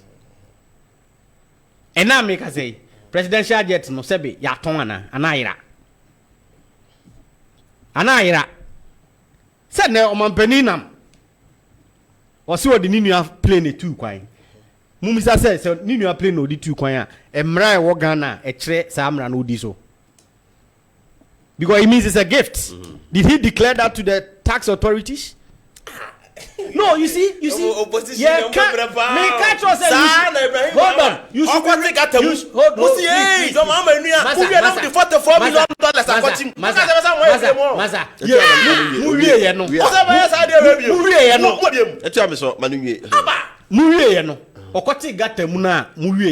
And I'm say Ghana Japade man. It no so those things there say Sabukata no to me for the same. It was because the government came here. What did I say? It was because of the same Ninuano. It was because of same Ninuano. And merchant bank Okoje Bosia. Yeah, baby, because you have later. It took Yaya Bensi about power and some local Tianica. So please, I have said it. So hold on. I'm ready to say yes, those issues. But one quick one, I'm say yes on the ministerial. You say we may going forward. You know, and so company any are buying extra the clarity they will bring on some of the ministries of my line because they say no. We have ministries nibia. Say your ministry communication and digital technology. Me wa. And your ministry for government communication. No, your ministry. No, your ministry. No, say in charge. On say your digital technology. And your ministry environment, science and technology. Technology Innovation. Technology. No, technology is part. Oh, please. You can check it. Climate change and innovation. There is innovation. You can just check. That's my problem. I have a problem. Tech and innovation. Okay, we have to check. We will check and you will see. These changes must come. But jobs, Ministry of Jobs and Employment. What's the idea? Labor jobs and employment. And there's now another ministry and also talks about another jobs. So all these clarification may have to come. There was Ministry of Communication, Digital Technology and Innovation. And the whole Ministry of Environment, Science and Technology. And the digital technology, so any technology who difference. What's the difference? Specific. What? I said footballers, any number 9. What is the meaning of footballers? Obviously, yeah, but always about a subset of the other. Exactly. Where specific too. Right, but I say number 9. For the points and our specific. Kessben television. Non crow about Pawnsima Edununcia.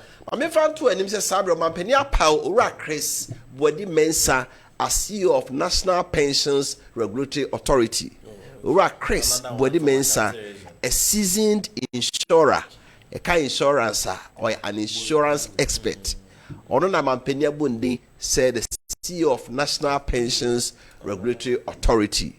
Earlier on, it is Ura Japan, Yaoda Youth Employment Agency, I know I resign Ali Basintali, Onosuna, Wenya Sadibianti, Selewa, Yuchako. Ura Chris Body, Uncle, congratulations. You say, Unim, that area there is your area. You can do a better job there. I mean, Mrs. Kakram in Saka.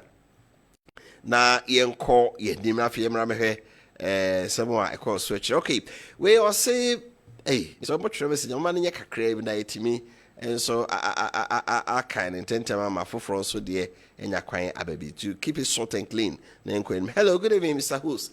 I'm David from ABNE. I want the Attorney General to call so to answer questions concerning the death of Honorable John Kuma because he said John Kuma was poisoned during campaign time in northern region.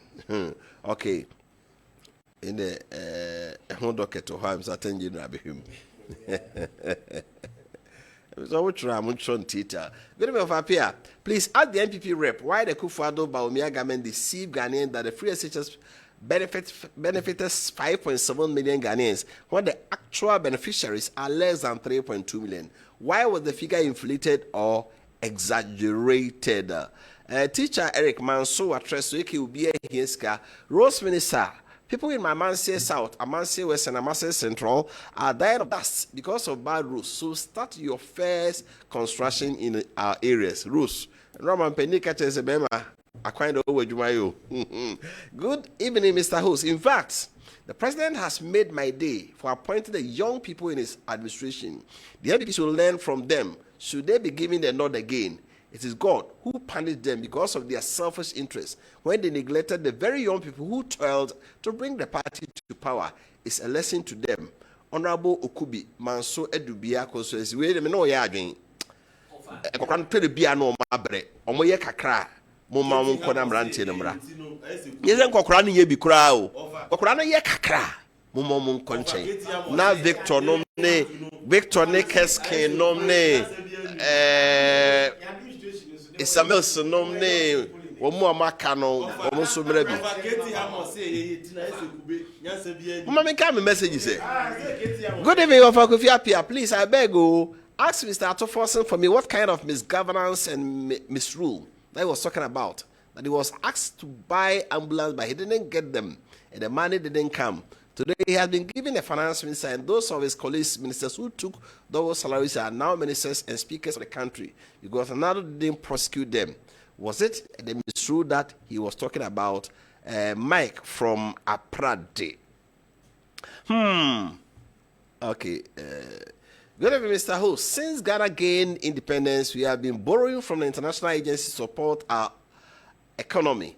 We are not creative enough to generate funds to run our own economy. Is this finance minister creative enough to generate funds for the economy? He was deputy finance minister when they were booted out in 2016. What is he coming to do to salvage our economy? Is he now creative? Asemdada Noah Abraham from Agona. Okay. This is why it says, good evening, Mr. Host. Some of us, the viewers, find it difficult to understand most of the NDC communicators. What is their aim of coming to this show? Instead of selling their candidate, they always think that lying to discredit their opponent will do them good. I personally think that it's a bad habit. They should kindly refrain from that. We need to know much about their candidate. My candidate opinion. Candidate is okay. And what's our time they are two mama me. Good evening, Wofa. Do you hear the spokesperson of the tax who invaded the Anglo Ashanti? He said, "Na ye kope ya anuaduane." How can you go to someone's premises to look for what you eat? This time from the promise NDC gave them and the irresponsible statement by Captain Smart. Nana Mwako from okay, good evening, Mr. Host. My name is Frank from Achim Kede. Please kindly ask Mr. Attoforsen to respect the former president anytime he gets a platform. He tried to use unhealthy words against former president. If he liked that, we will also give to him square. He should advise the NDC criminals and hooligans. Please, some of the words are very strong. So, good evening to the holy citizens in this country. I am Odehun Trimudehene Nanabuaje from Hidiem. Ghanaians knew they were going to vote for Dumso, but they happily voted for it. So let's think. Thanks. Also, please offer. My name is Kofi. Nana Kufuor's government used Kenufurate Data Bank for government business. I want to know which bank President Mahama is going to use for government business. We know the previous NC government used Kwabena Dufour's Unibank for business. Please, again, are the transactions with the bank chosen for free? Please, good evening, Mr. Host. I think President Mahama had done a good appointment. My opinion is about the agri sector should start looking at the cocoa farmers and improve cocoa rehabilitation program, especially Western North region. I'm a J. Khan from Sevi, Kujaba in Bia West District. And I send my greetings to MP, Honorable Mustafa Amidu Tanko. Okay. Good evening, Wofa Kofi. I am a Frani Electricals, Parkoso Estate Kumasi. Ghanaians must pray for the president and his ministers to perform well for the nation rather than being pessimistic, because if the government fails, we'll all suffer the consequences. My regards to Tukatek World Congregation members. Okay. It says, those youth are helping President Mahama to reset Ghana, burning party office, attacking and vandalizing state institutions and materials. Very soon, Ghanaians will see the true colors of the umbrella. Master Plan Junior from Kintampo. It says, good evening. Wofa Kofi, I'm Amas from Jachebosomche. The ministers who are going to work for the country, most of them were there as strong members of the NDC, but they couldn't do anything. So I see them as the same old story: doomsaw, create, loot, and share. Hello, good evening, Mr. Host. How are you and your crew? I use this opportunity to congratulate Honorable Kweko Ricketts and Malik Basintali on his appointment as CEO of Youth Employment Agency, Amutuga, inside Simil in Central Region. Good evening, Mr. Host. The JDM system ministerial appointment is hypocritical because he has pushed all his appointments to the presidential service. Mr. Ibu, JDM is using strategy and appointing more presidential staffers than the ministers. Okay. Wofa, my name, General from Ahafo region, Duankwanta. Kudos to the NPP guy. Please tell the NDC guy that we are waiting for the removal of e-levy, COVID-19 tax, and the wise tax. What's the wise tax? As they told Ghanaians. Okay. Good evening, I'm watching you from Cote d'Ivoire. Tell the NDC man to stop bragging. Richard Boatin says so. NDC all the way. Mahama Nyametiase. Watch it from Brekum. Good evening, Wofa. I have been following and enjoying your discussion this evening. I wish to make these suggestions. I personally think that the essence of ministerial vetting is not to determine the qualification of nominees, but rather to determine their competencies.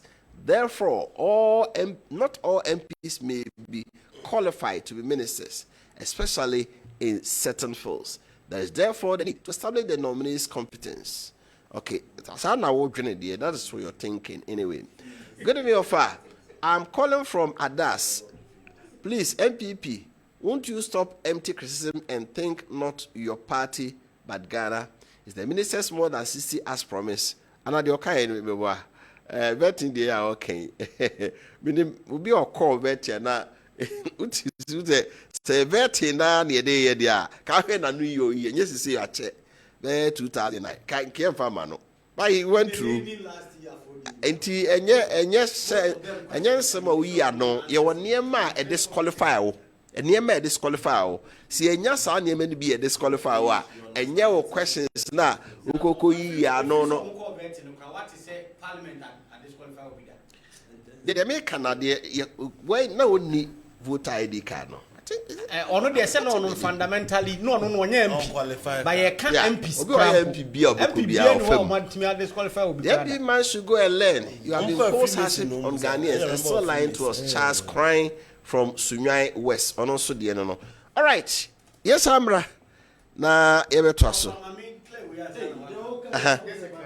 this idea of say president MPP Appiah appointed youth and I say young people. I think say it depending who is how you are talking about it. Yes, ubetimi aka so mampani eba so far CEOs ne dey fine, but say eba ministers it's a mixture the same as Akufo-Addo there. Emetimi aka cho say Akufo-Addo might have even done better. Because look, obi ti say you can say Jinapo. Your friend say John Jinapo. Is it the John? Me no confuse me. Abu Jinapo. Asenso. Herbert Krampa. Opon Kroma. Fatima Abubakar. Nyuma ne ye ne gender minister Adwoa Safo. Kwam Prempe ne Kofi Japan mo ne there were a lot of them. All these appointments second term no be say o chi mu kakra no Only who saw we in a. Oh no, Omo but offer Omo me bubo omudin. John Jinapone asensu mu nyina. They were all there, just that they were not ministers. Yeah, they were not ministers. ministers. Yeah. What did I mention? But seba ministers now. Offer mampeni list here that way we chia. Young people say no. They are young people know they are about 7.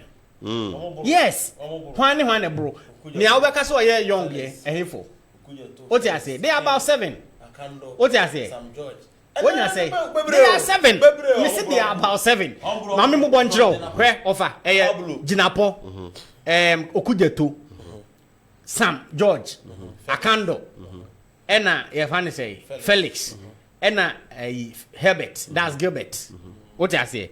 Ena Muntaka young. Hey, offer. Muntaka young. Ena Pablo, that's 7. Muntaka young. No. How can you say Muntaka young? Obi oko pension. Obi o 50 there. Oh yeah, they can say I can't even figure grab no oko pension. What you say? Exactly. You know, meaning what people are talking about. On so far, near mentioning ministers of state. It's not about mentioning about baby. I don't want to. Ministries now on offer. You know, him say, "That's a way." You know, what I say all fingers. I can fall. People who say all fingers. That's you know, That's ministries now on. Ebi susinibi. And young guys now able to na him find a door more talking about foreign affairs, talking about energy, you see communication. I mean, energy. President or the young person call. You do more. Kwame, president or the young person. Not to undermine or the first or the young person call energy. And I say Kufado. Herbert Krapper is the youngest so far. Eba health. Okoboy became a minister. Yes, Okoboy is a young guy. He's in his early 40s. Or a youth. He's in his 40s. Anyway. Sir, MPP for a real no more. Still, entity or money. A real no one tassin that MPP for this. And first, the officer say, and it's a winning and indeed, 4 days, maybe a friend. Yes, so much of free education begin on because I send another nature walk on which I feel no matter no much your mamma free education of one this room money. Kumasi had there, but when them be a mammy for yes, much of freedom. I buy a financial, I don't know go to free education. I have before that and that's in a view. Another that's when they say, yet to wait. Yen in Bray to cuckoo, a brave you cuckoo, a brave you cuckoo. Oh, shall mom say, hey! What can I go 97 million? Ever go 80 million? None 80 million. I don't go for your day. Ndiabeko 6,000. Hey, we are 1,000. Now, Ndiabeko 6,000. No. Hey, we are 1,000. Ndiabeko 6,000 this year. And can you meal cocoa? What's your cocoa price? We are reminding you. No, yeah, reminding you. Issue they say, analysis. And we're giving facts and figures. Facts and figures in even say, yes, say. 2016 and they had the last year NDCD were Sabreno. Now the cocoa bag about cocoa brooches or cocoa na 719 Ghana cedis. Sabreno. Now President Mahama Okuaninu 475 Ghana cedis, which is 66% of the world price. And I will catch say ye mama money ye and the Okuaninu koto abamao. And then Nawaba. And the cocoa no international market yet 10,000 cedis and above. And a woman 3,000 cedis. And I may analysis say, look, this was the figure. This was the amount I was giving you. In percentage, it was 66%. These people are giving you 30%. But they said, tell me, now I'm home money. What's the NS? I did 6,000. They make a sort of say. And so, and come on, any Ghana for the Masa, you said that it is still they deserve 6,100 because we were giving them 66%. It's Mbemo 6,001. Mbemo 6,001. We were paying 66%. And I would the year campaign 2016. Alaji Baumiani and Adnan Kufado. Kokachi the Kokwe for say calculation format na the calculating the calculating ye. And a canini ginia GDO on the moon or Tobama no Babem. And I'll buy a cocoa ni watra 100 million near China woman go create 3,000. And I remember going on a campaign of Akacha and say, Ebo, Kofono Makacha must say, me masano. Na me format a me de calculate me ya musika no. And no man attack on so I did not try 100 million or 10 million. And I'm for say any say the tools and near. Come on, I'm more no more. Say the name Tia Nano Nedia, come to 6,000. That was the discussions. And these are facts you cannot run away from.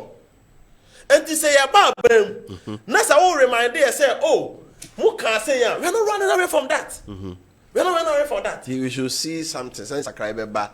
Of course, there will be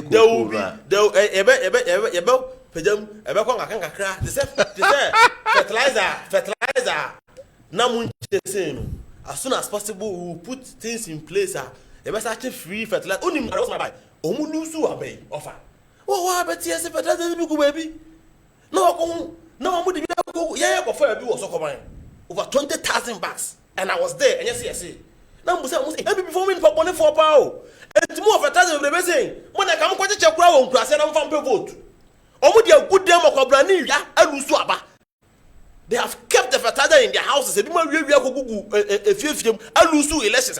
Modia Camodia, election in Muya, dear Quano. Come watch it in class and say, when I'm on top of my Nanka, they were keeping it. But then this is saying, yeah, bar, you make your phone be free. Of course, we are still standing by our words. And we are not shifting from that. We will give free fertilizer. Built to our but we this better free fertilizer. Ya kase cocoa born must see upon problems amayo cocoa sector honya that we will still keep our words to say we will increase the cocoa price. And see we are Ghana need the tools and the cocoa farmer need the tools and any no comparing to more.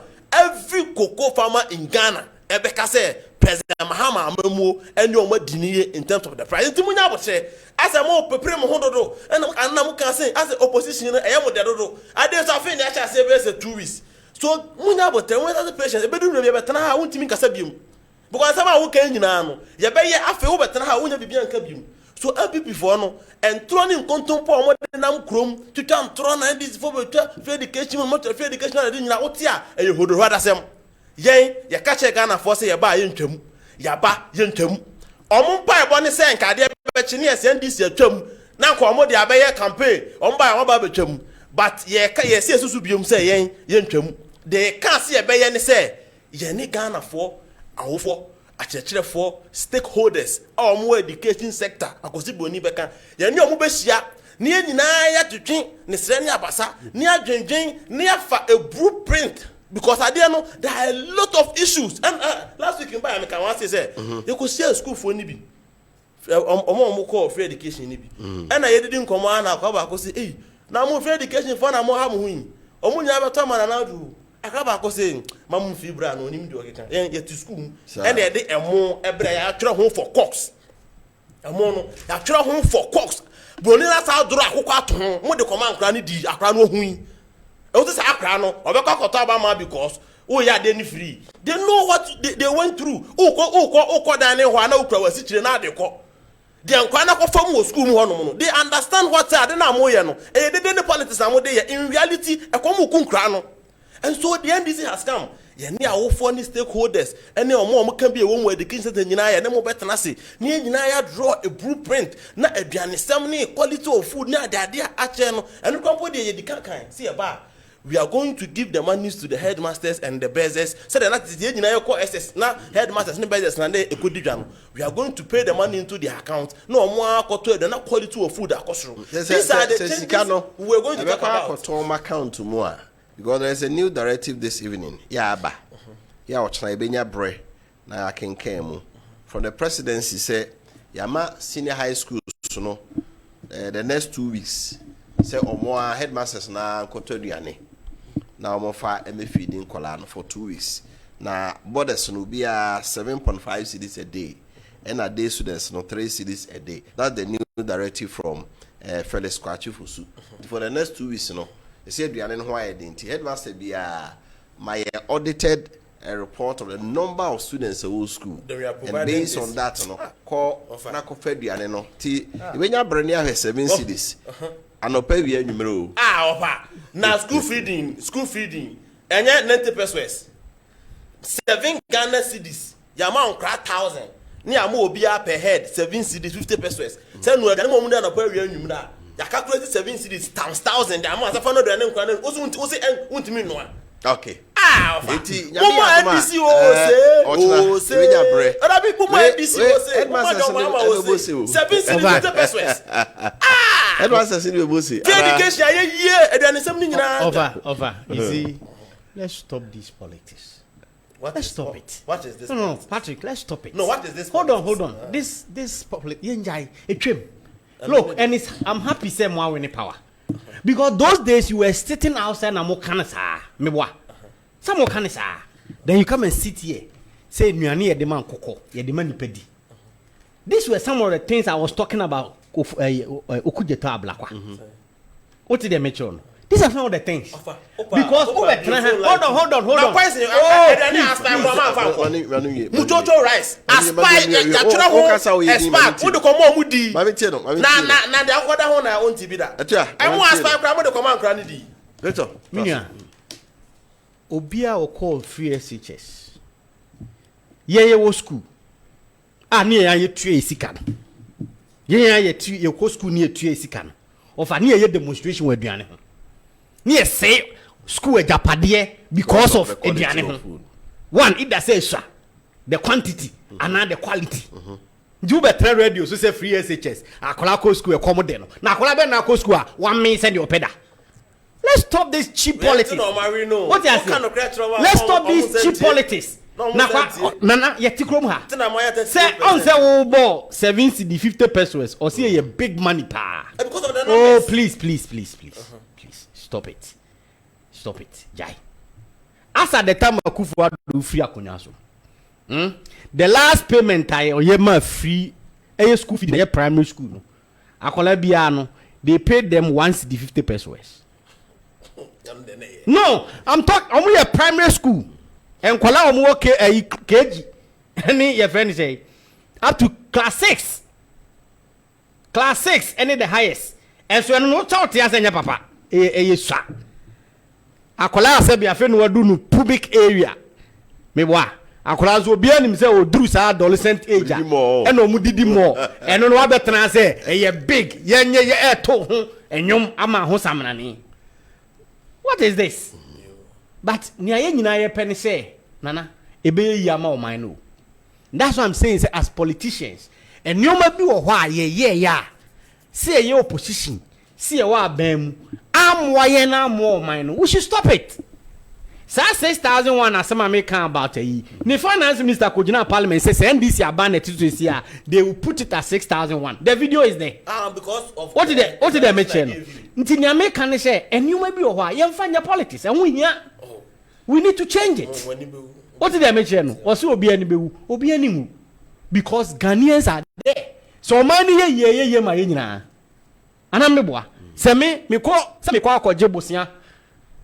Na 2%. Yen ka se wo kwa me atu a wo ye this ntia the amount 50 friends 0.5. Se me tua 30%, a wo betua 30%. What you say? It is all money ya. Ye ma ye nyina. Okay. But na mesre ne she. Se mo ababem. Sa propaganda ni and semo amubo musire muka just to get power no. Muntwa so. You can't come and sit in power and still be doing the same thing about your opposition. But like I said, no, Mwaba, some of us see a mamu, your friend is a honeymoon. And uti ya jamu. Your mamu honeymoon, no. Muni honeymoon, no. Number 100 days, no come 120 days, now 4 months, no. Now reality set, na mo de budget, mo first budget ni be we are.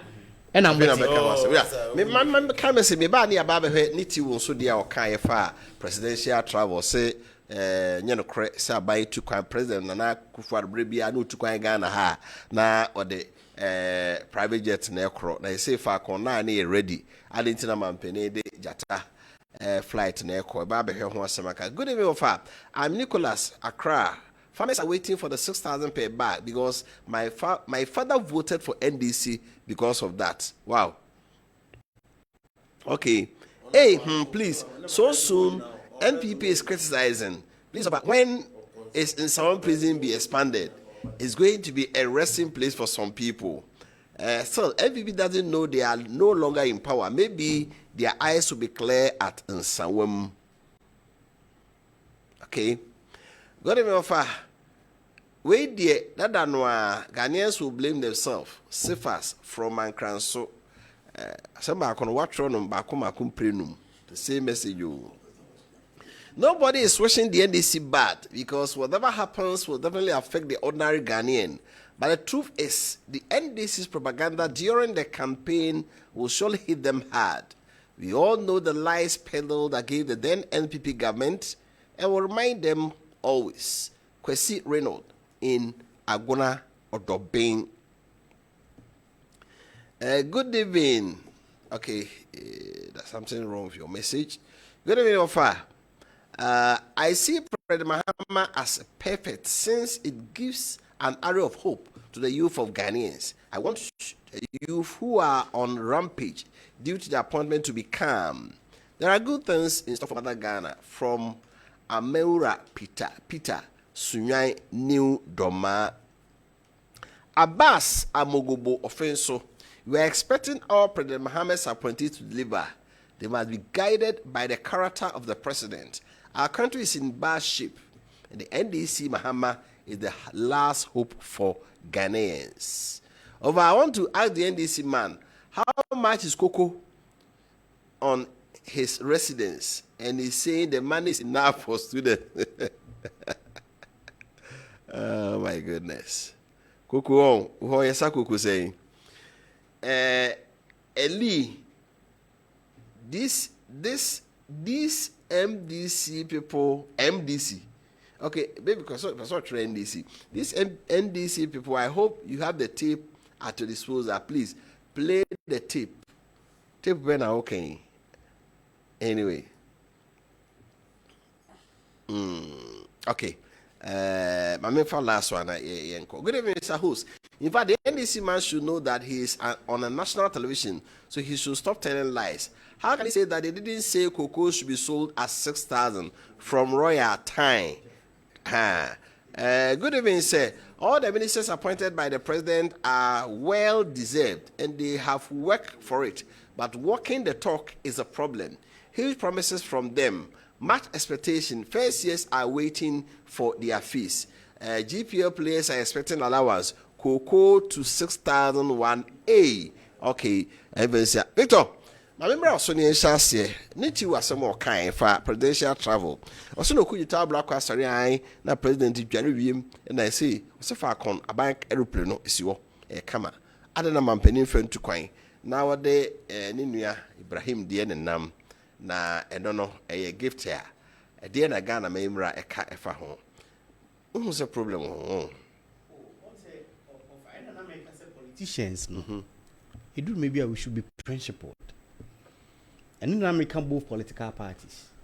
Ubekaya, Emra na MPP for Kase Fakono, Emre Edru say yes call for total overhaul maintenance because near used to over 15 years a yenya dajen koyen over your friend saying overhaul.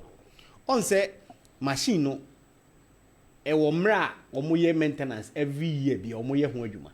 But a core for osha data ye the manufacturer na I think so more timelines are it do a sell coma ye full retrospective you can or more a friend say engineering word before it retrofitting correct word emra na o mampani fa private jet no that time and near day ye presidential jet na call for say adwumadie no a call France no a coco D 7 months for say adwumadie no nko an say ye call shishe machine a free say a call buy no o mampani na do danko akufo ado you su saka jet emre bia o tu kwan after say ye call ye say retrofitting buy meaning say aye ho adwuma wi but samre na ye kan say machine no e due for say adwumadie no na ye ntumi emfa nkolonko e ba so mampani tu kwan akọ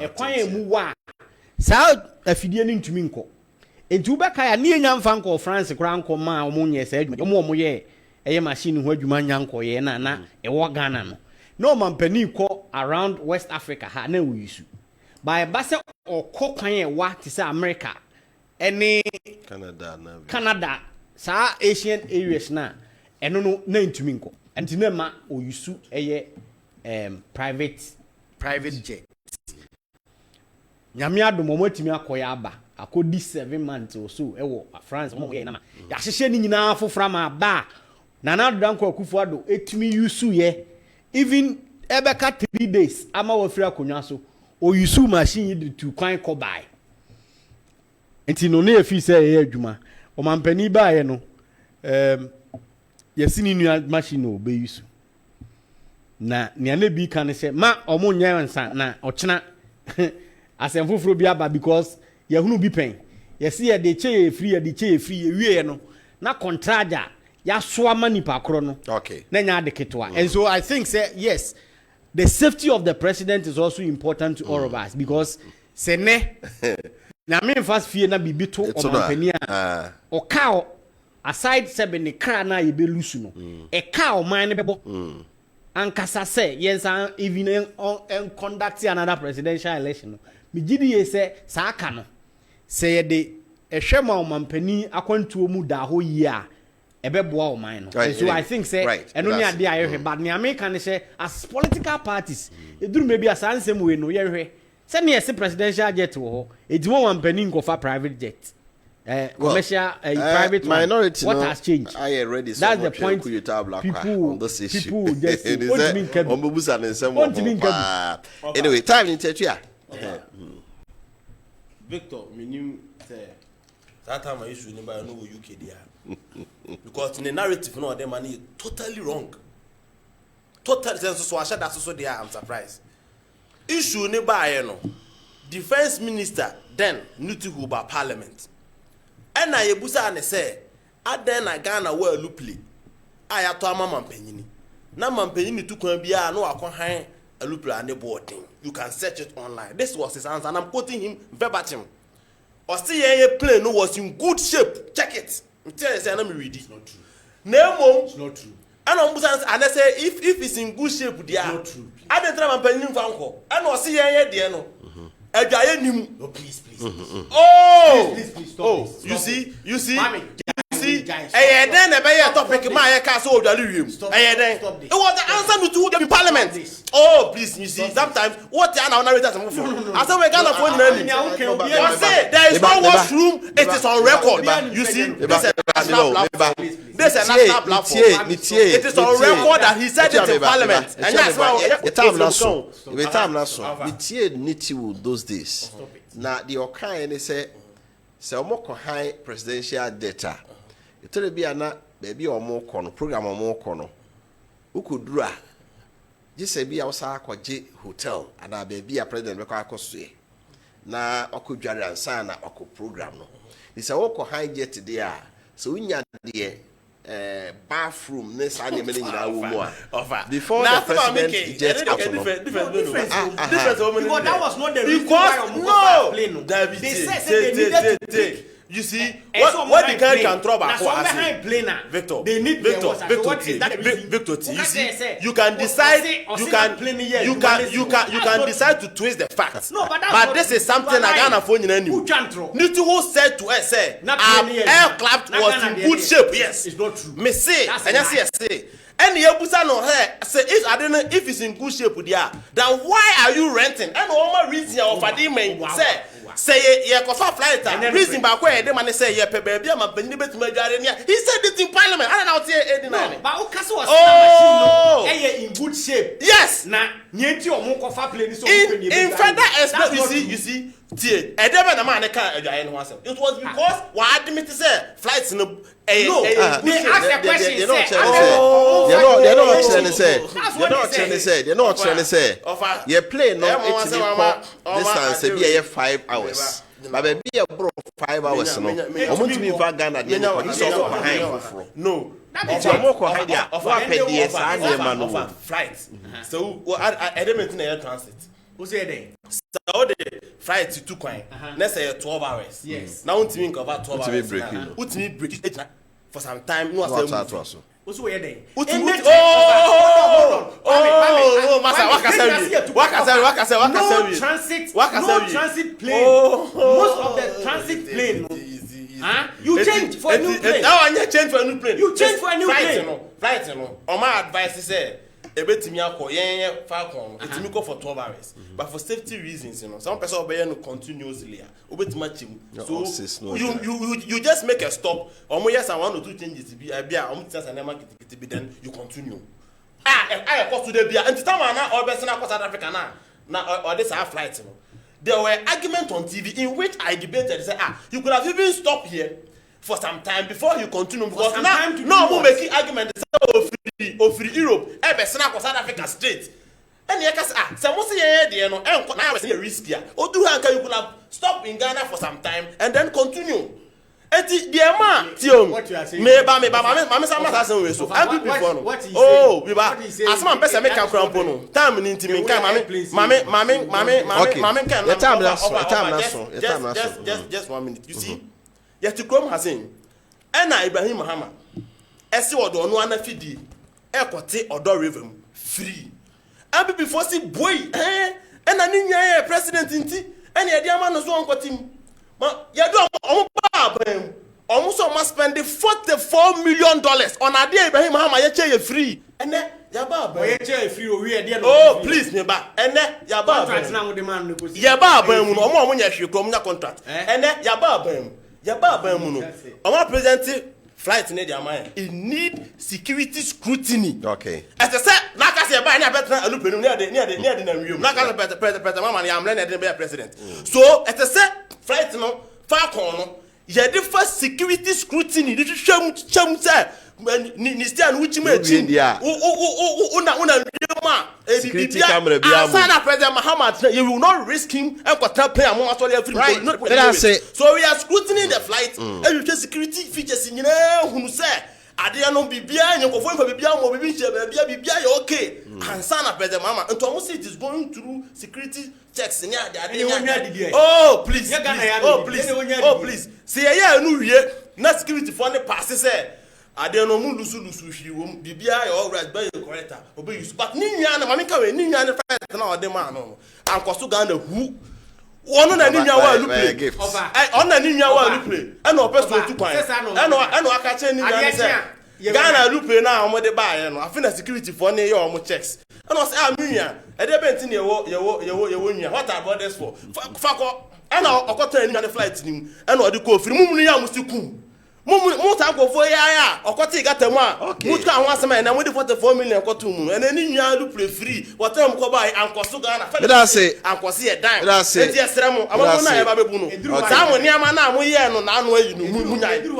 no mo niama na mo ye no do ma first ebusiafo ye ni dwumade ni dey free na mo Mama fan to himself from the office of the president say all ministries departments and agencies omo enye information on government payroll emra. Now that information should include the full name, designation, and the date of appointment. Krata H say ubia a man appointment after December 7. You can find some more about. You can find some more about it. Ochra, you benya kwan. Revoke them quietly. Na. Any appointment as my working, any appointment be the man after 2016 December 17, they were going to revoke it quietly. Anyway, NDC is going to revoke it quietly. Secondly, fellas Kwachi Fusu said any air cano. Also, so far, President Ayer 75 appointment. Out of that, no, emu 20 AMR and a 55 AMR. The money at 27% and the money at 73. And they are going to work towards achieving the 30% promise. We no more here. As a fufra, that is not what the law says. But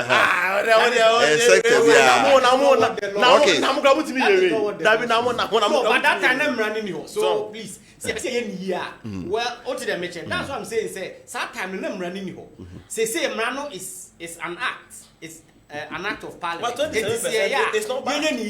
Emrani say at all levels. Omo anka say all appointment. All appointment. Or say Okay. at all TFL level be so for chief executives, sir. Yes, They are supposed to get 30%. For ministers, sir. For MMDC, sir. They are supposed to be 30%. We are For coming. football.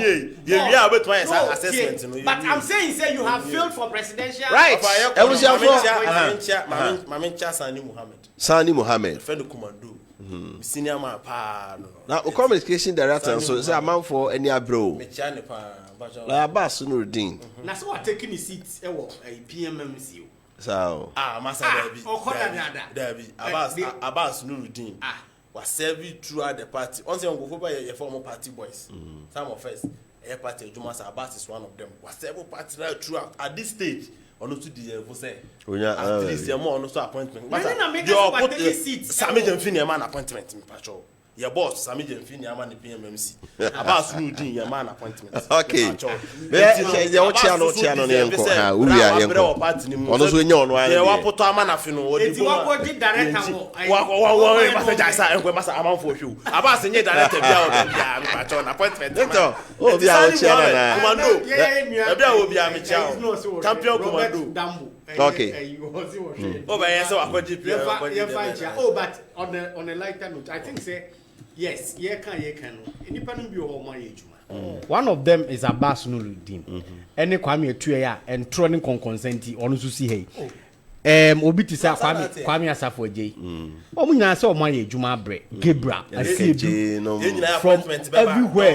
Gebra asiedu ayi nipa ba ko no so me bre no eye walasa bebio say omo se wa ba kokro on pra bi ntina also president for 80 years with the president exactly Nigeria say anka walasa bre wa bre to the extent say when nya bibia ina osini ye krom setre ni also wa file for DC and hokra ye MC e wa agona setre south or so yes say Nigeria say omo MC ni mana